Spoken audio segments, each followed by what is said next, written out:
Hello guys, welcome to coding event.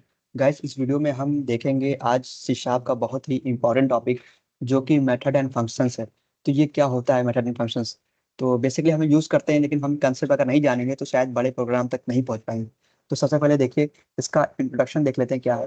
तो method का जो डेफिनेशन है वो है a block of code that perform a specific task. यानी एक तरह का ब्लॉक ऑफ कोड है ये। मेथड जो हमारा ब्लॉक ऑफ कोड है और जो कि परफॉर्म क्या करता है, कोई स्पेसिफिक टाइप का टास्क को परफॉर्म करता है। कैन बी एग्जीक्यूट, जब हम कोई चीज एग्जीक्यूट करते हैं यानी कि जब उसे रन कराते हैं स्टार्ट, तो वो हमें वो कॉल करता है। ठीक है, ये हमारा मेथड था। इसका नेक्स्ट पॉइंट जो कि बहुत इंपॉर्टेंट है कि मेथड हमारा कहाँ पे आता है, विद इन ए क्लास में। क्लास के अंदर हमारा मेथड आता है, डिफाइन होता है। ठीक है, नेक्स्ट चलते हैं फंक्शन क्या है। तो फंक्शन, आपको फंक्शन स्टार्ट करने से पहले आपको ये बता दें कि जो सी शार्प हमारी है वो ऊप्स बेस्ड है। ऊप्स बेस्ड मतलब क्या, कि ऑब्जेक्ट ओरिएंटेड प्रोग्रामिंग लैंग्वेज। इसका मतलब क्या है कि आप जो है डायरेक्टली फंक्शन नहीं लिख सकते इसमें। ठीक है, इसका मतलब इसमें है यह है कि सी शार्प के जो सारे फंक्शन होने वाले हैं वो मेथड के फॉर्म में होंगे। ठीक है, तो यानी कि यहाँ पे जो लिखा हुआ है in programming it's similar to method, यानी कि सिमिलर तो होगा मेथड की तरह, but can be thought of any callable block of code.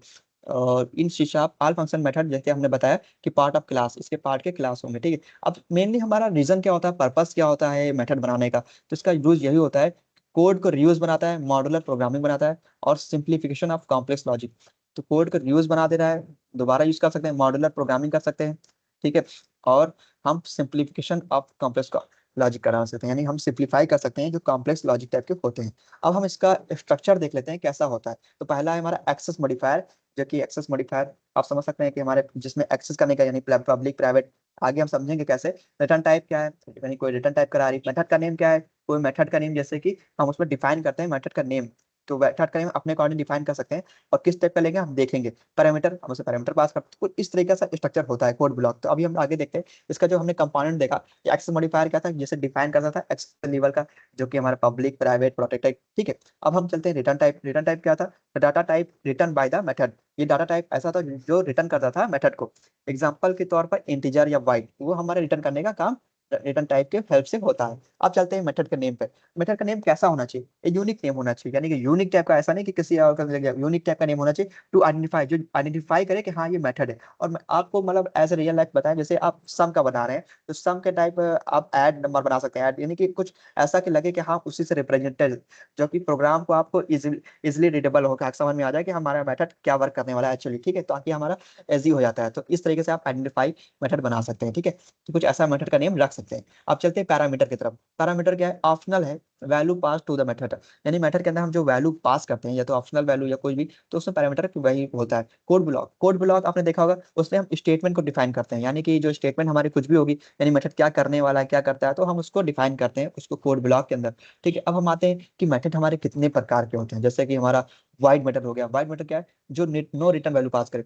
Return type क्या है, जो रिटर्न टाइप मेथड रिटर्न करे एक value like int, string etcetera, है ना। ये इसके बाद चलते हैं स्टैटिक मेथड। स्टैटिक मेथड क्या है कि बिलोंग टू द इस क्लास इटसेल्फ, यानी कि ये बिलोंग करता है क्लास के इटसेल्फ, नॉट ए इंस्टेंस, यानी इंस्टेंस से नहीं, क्लास से। यानी कि क्या आप सिंपल कह सकते हैं कि लिंक होता है हमारे क्लास से। ओके, और वही हमारा जो इंस्टेंस है, जहाँ क्लास से था वो इंस्टेंस से होता है। अब चलते हैं रिकर्सिव मेथड की तरफ। रिकर्सिव मेथड क्या है, call itself for a repetitive task, यानी ये कॉल करता है इटसेल्फ, खुद से, और रिपीटिव टास्क, यानी ये जब तक करता रहता है टास्क को, जब तक हमारा टास्क कंप्लीट ना हो जाए, ये कॉल करता रहता है। ठीक है, अब चलते हैं हमारा इसका एग्जांपल देख लेते हैं। हम इसका भी करके भी देखेंगे, विजुअल स्टूडियो कम्युनिटी वाला, जो कि हमने लॉन्च करके देखा हुआ, ओपन करके देखा है। तो इसमें देखते हैं, हमने पहले मेथड क्रिएट किया, क्रिएटिंग ए मेथड। इसमें क्या क्या, पब्लिक इंट ऐड नंबर। हमने पब्लिक, आपको पता है एक्सेस मॉडिफायर, अच्छा चाहे आप एक्सेस मॉडिफायर बोलिए चाहे एक्सेस स्पेसिफायर, पर दोनों एक ही चीज है। ठीक है, और मॉडिफायर हो गया, इंट हो गया। इंट मतलब कोई हम डाटा टाइप दे रहे हैं। ऐड नंबर हो गया, ऐड नंबर कोई मेथड का कोई नंबर दे रहे हैं। इंट ए कमा इंट बी, यानी हम उसमें कोई पैरामीटर पास कर रहे हैं, तो दो पैरामीटर मैंने पास कर दिया और रिटर्न करा लिया ए प्लस बी। तो ये मेथड हमने क्रिएट किया। अब बात करते हैं कॉलिंग मेथड की तरफ, यानी मेथड को कॉल कर रहे हैं। इंट रिजल्ट, अब रिजल्ट में क्या कर रहे हैं, जो नंबर हमने पास किए उसको रिजल्ट में स्टोर करा रहे हैं। Add number 5, 10। अब बात करते हैं इसका आउटपुट की, कंसोल डॉट राइट लाइन, यानी हम आउटपुट देने वाले हैं रिजल्ट को। तो ये हमारा आउटपुट देने का काम करेगा। अब इसको हम प्रोग्राम समझेंगे, तो अपने VS कोड में हम आ चुके हैं सिंपल। अब देखते हैं यहाँ पे हम हमारा बाय डिफॉल्ट हमने बना के रखा हुआ है ताकि हमारा टाइम सेव हो। यहाँ पे फोल्डर, आपको फोल्डर बनाना आता होगा। एग्जाम्पल मेथड हो गया, और यहाँ पे एक क्लास बनी हुई है प्रोग्राम डॉट सी एस की, जो कि मेन क्लास है। ठीक है, अब इस क्लास के अंदर आप देखिए मेन मेथड बना हुआ है। मेन मेथड के हम लोग नीचे पे एक हम मेथड बनाएंगे। मेन मेथड तो बना हुआ है मेरा, मेन भी अपना अपने एक मेथड है। अब यहाँ पर हम एक और मेथड बनाएंगे जो हमारा मेन मेथड के नीचे अपना मेथड होगा, तो उसको ऐड करते हैं हम लोग। तो यहाँ पे लिखते हैं पब्लिक स्टैटिक और इंट, और यहाँ पे हम मेथड का नाम, अपना जो मेथड है उसका नाम दे देंगे। ऐड करने वाला सम बना रहे हैं तो हम उसका मेथड अपने नाम ऐसा देना चाहिए जो आइडेंटिफाई कर सके, ऐड नंबर। ठीक है, दे दिया। अब इसमें मेथड पैरामीटर पास कर देंगे इंट और ए कामा इंट बी। ठीक है, इतना हो गया। अब हम चलते हैं, यहाँ पे आ जाएंगे, कर्ली ब्रैकेट ओपन, यहाँ पे करेंगे रिटर्न, रिटर्न करा लेंगे। और यहाँ पे रिटर्न क्या कराएंगे, ए प्लस बी। ओके, सेमीकोलन लगा लेंगे, हो गया। ये हमारा रिटर्न भी करा लिया। तो अब मेन मेथड तो हमने ये हमारा पब्लिक ही रहेगा बस, ये पब्लिक स्टैटिक। आप चाहे तो अभी एक्सपायर हटा भी सकते, कोई दिक्कत नहीं है। अब देखिए, अब यहाँ पे हमने जो लगाया हुआ है, अब स्टैटिक वाइड मैन लगा, यहाँ पे जो लिखा है इसके नीचे हमने, यहाँ तो हमने मेथड क्रिएट किया सिंपली, जैसे हमने बताया था पहले मेथड को क्रिएट करेंगे, हमने क्रिएट किया इंट ए और बी, रिटर्न ए प्लस बी रिटर्न करेगा। अब हम मेथड को कॉल कैसे करेंगे, तो यहाँ जो मेन मेथड है इसके नीचे आएंगे और लिखेंगे इंट, पहले मेथड इंटीजर टाइप का होगा रिजल्ट, क्योंकि रिजल्ट हमारा स्टोर होगा रिजल्ट में। रिजल्ट, रिजल्ट हो गया। उसके बाद यहाँ पर देखिए इक्वल टू लगा दिया। उसके बाद add number, add numbers, numbers of 5, 5, 10। उसके बाद सेमीकोलन हो गया। ठीक है, अब इसके बाद यहाँ पे हमने इसको आउटपुट के लिए क्या लगा, कंसोल लगा लेते हैं, कंसोल डॉट राइट। उसके बाद यहाँ पे हम लगा सकते हैं रिजल्ट स्टोर कर, प्रिंट करना रिजल्ट को ना, तो यहाँ पे रिजल्ट लिखेंगे, रिजल्ट, रिजल्ट सिंपली लिखना है। उसके बाद यहाँ पे सेमीकोलन लगा लेंगे। और इस प्रोसेस हमारा पूरा हो गया, तो यहाँ पे लगा लेंगे करली ब्रैकेट क्लोज करने से पहले हम यहाँ पे रीड लाइन लगा लेंगे, console dot read line, because हमें स्क्रीन को होल्ड करके हमें आउटपुट देखना भी तो है कि रन हुआ कि नहीं हुआ। तो यहाँ पर कर्ली ब्रैकेट, यहाँ पे सेमीकोलन। ठीक है, अब यहाँ पे हम इसको कर्ली ब्रैकेट से क्लोज कर लेंगे। ठीक है, अब देखिए हमने सिंपल क्या किया, यहाँ पे हमारा एक्स्ट्रा हो गया है। ठीक है, अब इसको सेव कर लेते हैं।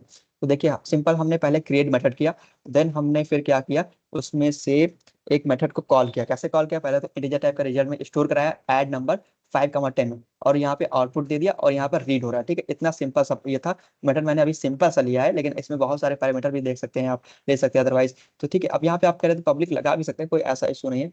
पब्लिक लगाना चाहे पब्लिक एक्सेसिफायर लगा सकते हैं। ठीक है, अब यहाँ पे कोई इशू नहीं है, पब्लिक स्टैटिक वाइड यहाँ पे हमने लगा दिया 5, 10। ठीक है, अब इसको कर लेंगे सेव, कंट्रोल S, और इसको रन करा के देखेंगे रन कैसे होगा। यहाँ पे स्टॉप करेंगे, स्टार्ट, तो अभी ये रन हो रहा है। ये 100 आ रहा है, क्यों 100 आ रहा है यहाँ पे देखते हैं। अभी हमारा यहाँ पे जो लगा पब्लिक स्टैटिक वाइड में ऐड नंबर्स, चलिए उसको सेव करते हैं। पब्लिक अगर रहने देते हैं, अब सेव करते हैं, स्टार्ट।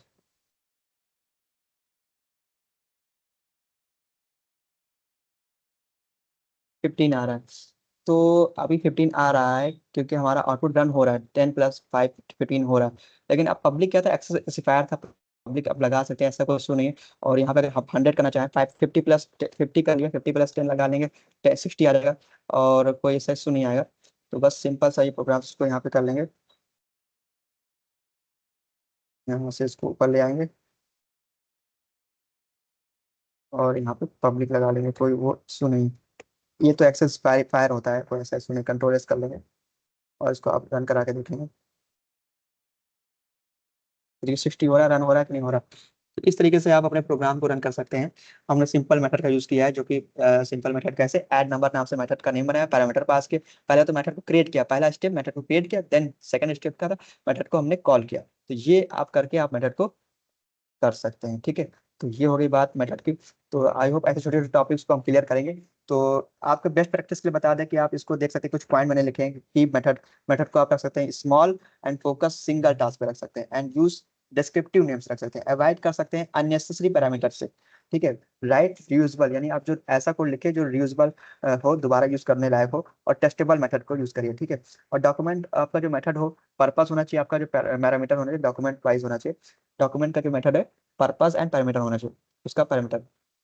बेसिकली आप यही करिए कि इसको प्रैक्टिस करिए, क्योंकि प्रैक्टिस नहीं होगी अब तक आप नहीं कर पाएंगे। और मेथड आपका स्मॉल ही रख के कंसेप्ट को क्लियर करिए। जब आपका मेथड क्लियर हो जाए देन आप नेक्स्ट ऐसे स्टेप चलेंगे। और C# के कुछ आगे जो टॉपिक्स बचे हुए हैं, एक्सेप्शन हैंडलिंग हो गया, फाइल हैंडलिंग, तो इन सबको कवर करेंगे। देन हम .NET कोर शुरू करेंगे, ASP.NET देखेंगे, तो ये सब भी आगे देखेंगे। तो अब जो .NET के सीखना चाहते हैं तो पूरी सीरीज देख सकते हैं। अगर आपको कोई प्रॉब्लम है तो हमें कांटेक्ट कर सकते हैं, हमारे कोचिंग में विजिट कर सकते हैं, जो कि जिसका एड्रेस है नियर स्पोर्ट कॉलेज, कुर्सी रोड, गुड़म्बा, लखनऊ। और मैं इस वीडियो को यहीं पे एंड कर रहा हूँ। Thank you.